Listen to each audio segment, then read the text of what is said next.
Hey everyone, and welcome to another episode of Chow with Lau, and today I'm going to show you how to make possibly the easiest and most delicious pork chops you've ever tasted. You're really going to see this. Stick around, let's do this.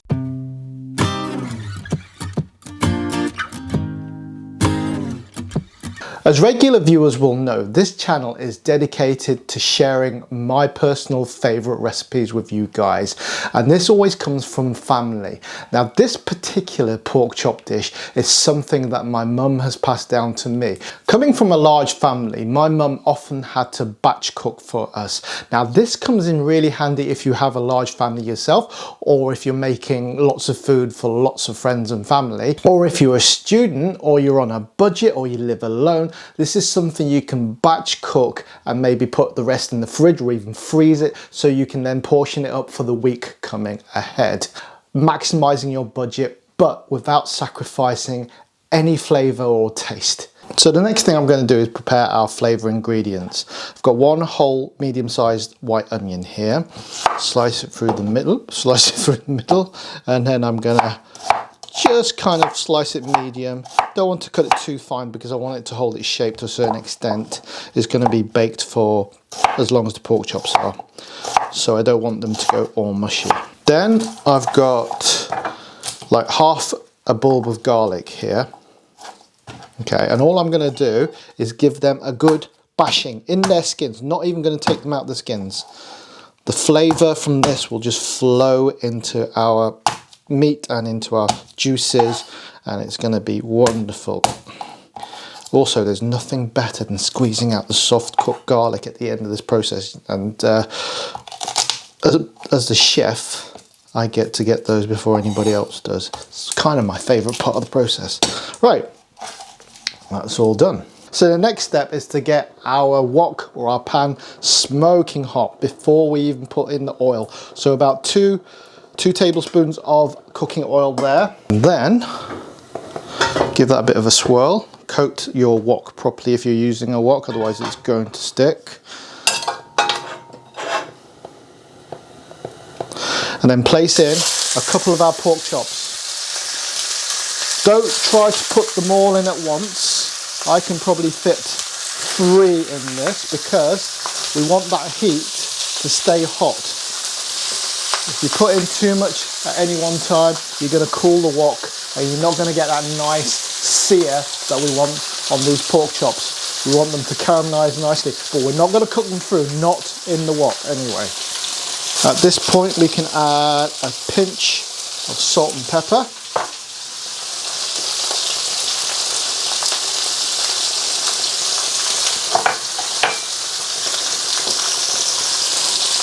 And I'm going to fry these pork chops about a minute on each side. Remember, this is not enough to cook them through, so please don't try to eat them after this stage. It takes a bit more than that. Okay, time to turn them over. Oh, you can see that nice browning, that caramelization that we've got, making sure that the fat is starting to go a little bit charred and crispy, which is exactly what we want. Check these out. So we want to sear it, or sear them, because that seals in the moisture and seals in the flavour too. So a bit more salt, a bit more pepper. I'm using ground black pepper, but whatever you've got to hand will be fine. So I'm working with 5 pork chops here because that's the size of pack I got. You can budget for however many pork chops that you have. You can do this en masse. I've done it up to a dozen before. Sometimes to feed a family, my bigger family, and sometimes so I can stick the rest in the fridge so I can have some the next day or the following day. It'll keep in the fridge for the best part of a week, but you can also freeze it, of course, afterwards in portions and defrost it when you need to. Right, so we're seared on both sides. I'm popping them into this baking tray, letting the oil get hot again, and then I'm going to put my final 2 pork chops in to sear again. Let the oil get hot again. There we go. You always need to hear that sizzle, like so. Right, so they're done. I'm going to pop these in the baking tray again. Okay, right, now I'm going to add my onions and my garlic. Okay, you can cook the garlic in the skins. That's absolutely fine.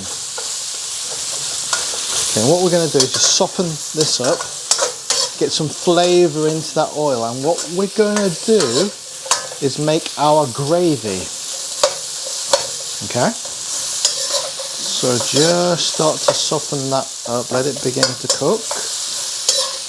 Okay, so to the onions and garlic, I'm going to add a bunch of gravy granules, okay? Instant gravy granules, nothing fancy. You can make your own gravy if you like, but I'm doing this for speed, and because we've got all these flavours in it, it's going to be delicious anyway.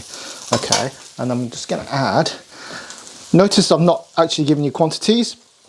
What you need to do is make it so you get a very thick gravy. I'll tell you for why in a minute. Okay, so I'm just going to add water until I get the consistency I want. Obviously, if I end up putting too much water in, you can put more gravy granules until you get it the right kind of consistency, okay? Now that's really thick, so I need more water. Okay, there we go.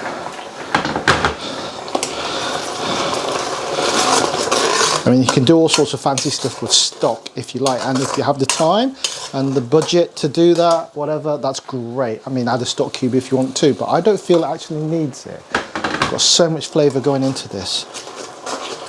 Okay, so I'm making a thick gravy, not quite that thick. I need some more water, I think. There we go. Now, the reason why I want the gravy to be thick is because, probably thicker than you would if you were pouring on your own roast dinner, for example.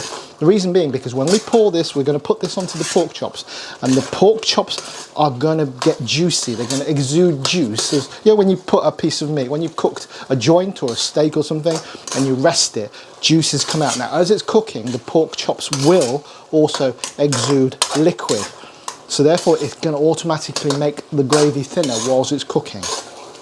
Okay, so we want a nice thick gravy, something like this. Let me just move this so you can see what's going on. So I've got my pork chops here, if you can see. Okay, so I'm going to pour this delicious sauce, gravy sauce, all over it. Okay, there we go, look at that. This has got to be one of my favourite comfort foods. So to make life a lot easier, I've parboiled these baby potatoes for about 10, maybe 15 minutes beforehand, and I'm going to finish them off in the oven. They're still quite firm, but they'll bake in the oven as long as the pork chops do. And that's going to be for about 30-35 minutes. Please don't try to eat rare pork chops. I do not recommend that. So we're going to put this in. We'll put these in, like so. So we've basically got a one-pot meal, if you like. And then I'm going to put this into a preheated oven. Gas mark 5, 375 degrees Fahrenheit, 190 degrees centigrade. Middle shelf of your oven. 30, I'd say 35 minutes. Right folks, I'll be back when this is all done.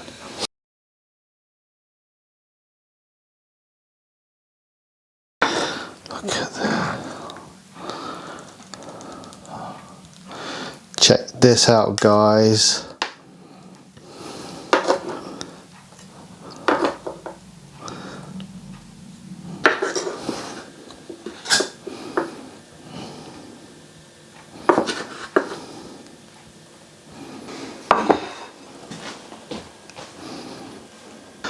Right guys, moment of truth. Now this is not the prettiest dish you'll ever make, but I tell you that won't matter when you tuck into it.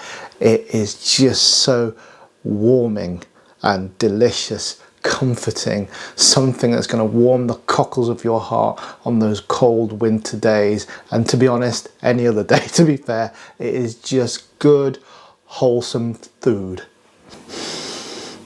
So let's tuck in, shall we? Oh, look at that, that is so soft. Beautiful, bit of onion.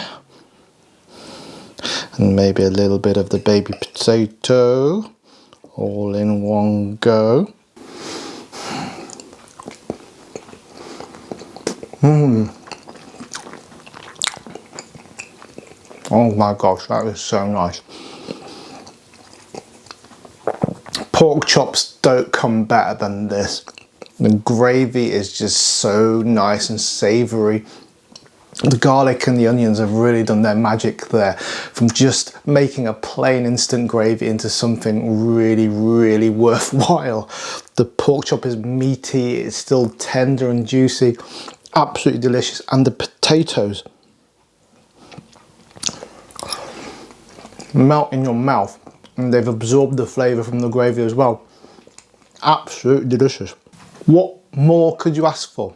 And like I said before, not only this, and I don't want to get too serious, but with everything that's happening in the world, energy prices going up, food costs going up, this is something that you can use to keep your costs down for your family or for yourself if you live alone. It's a very, very economic way of eating. But like I said, eating is just one of those things that is so important, that gives you so much joy, that is great for your mental health, that you can't skimp on that. We can't be eating instant noodles all the time, even if you are on a budget, but there are always ways. And one of my missions on this channel now is to make sure that we can do this. And I'm going to show you my best techniques, my best recipes to make great food, sometimes on a budget.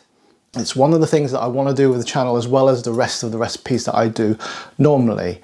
Okay, check out my other videos when it comes to cooking economically. Stir frying is a great way of cutting your energy bills down and your food costs down. And I've got other various videos that will help you in this department, as well as all the other delicious recipes that I have on my channel. Right everyone, so I hope you've enjoyed this video. I hope you've learnt something. I hope it's given you some ideas, and please feel free to give me some feedback. Leave me your ideas and stories in the comments below, and I always try to make sure that I respond to each and every single comment. If you like what I do and you want to help support the channel so I can bring you more and more of these videos, then please hit the like and subscribe buttons. Obviously there are more direct ways of supporting the channel. You can donate via Patreon, you can hit the super thanks button and leave a highlighted comment and make a small donation there. Whatever you feel that you can do. Doesn't matter if you can't, I totally understand. Don't worry if you can't.